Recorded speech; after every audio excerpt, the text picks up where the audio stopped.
Hello বন্ধুরা, আশা করি তোমরা সবাই ভালো আছো আর আমিও ভালো আছি। তো আজকে তোমাদেরকে বানিয়ে দেখাবো ধোকা। তো ধোকাটা সম্পূর্ণ আমি ঘরোয়া স্টাইলে বানাবো। তো তোমরা কিভাবে বানাও আমাকে একটু কমেন্ট করে জানাবে। তো আজকে আমি আমার স্টাইলে বানাবো। তো প্রথমে প্যাকেটটাকে কেটে ঢেলে নিলাম সমস্ত গুঁড়াটাকে। তো এখন এর মধ্যে দিয়ে দিলাম জল। তো জলটাকে ভালো করে মিশিয়ে নেব।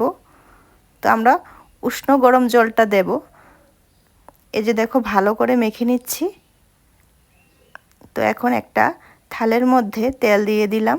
তো এবার ধোকার যে প্যাকটা আছে এটাকে ভালো করে চেপে চেপে একটা শেপে দিয়ে দেব।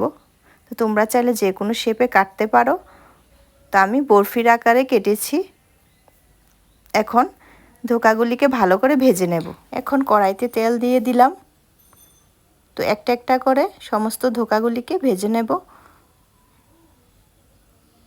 এই যে দেখো ধোকা ভাজা হয়ে গেছে। তো এখন এর মধ্যে কিছু আলুও ভেজে দিয়ে দিচ্ছি যাতে ঝোলটা একটু গাঢ় হয়। তো এখন সমস্ত মশলার উপকরণগুলি নিয়ে নিলাম। এবার সামান্য পরিমাণে জল দিয়ে মিশিয়ে নেব মশলাটাকে। অল্প অল্প করে জলটা দেব। এখন ফোড়ন দেওয়ার পালা।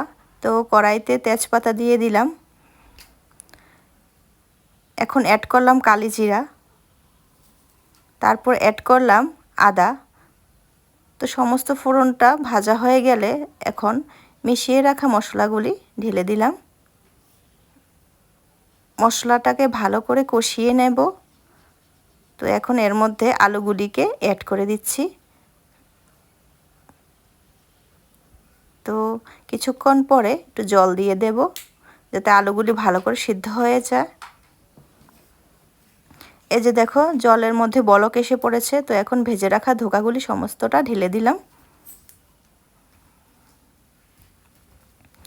এই যে দেখো আমাদের ধোকা মোটামুটি রেডি আছে, বলক উঠে গেছে। তো এখন এর মধ্যে সামান্য পরিমাণ লবণও দিয়ে দিচ্ছি স্বাদ মতো।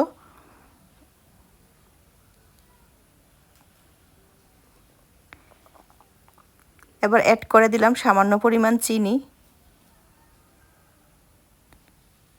তারপর অ্যাড করে দিলাম সামান্য গরম মশলার গুঁড়া। এখন অ্যাড করে দেব সামান্য পরিমাণে ঘি। আর আমরা লাস্টে অ্যাড করে দেব এই যে আমাদের কসুরি মেথি আছে, ওই মেথি পাতাটা ছড়িয়ে দেব। তো গরম গরম পরিবেশন করে তোমরা সবাই খেতে পারো। এবং আমার রেসিপিটা কীরকম লেগেছে তোমরা সবাই কমেন্ট করে জানাবে। এবং আমার ভিডিও যদি ভালো লাগে তাহলে লাইক, শেয়ার এবং সাবস্ক্রাইব করে দেবে।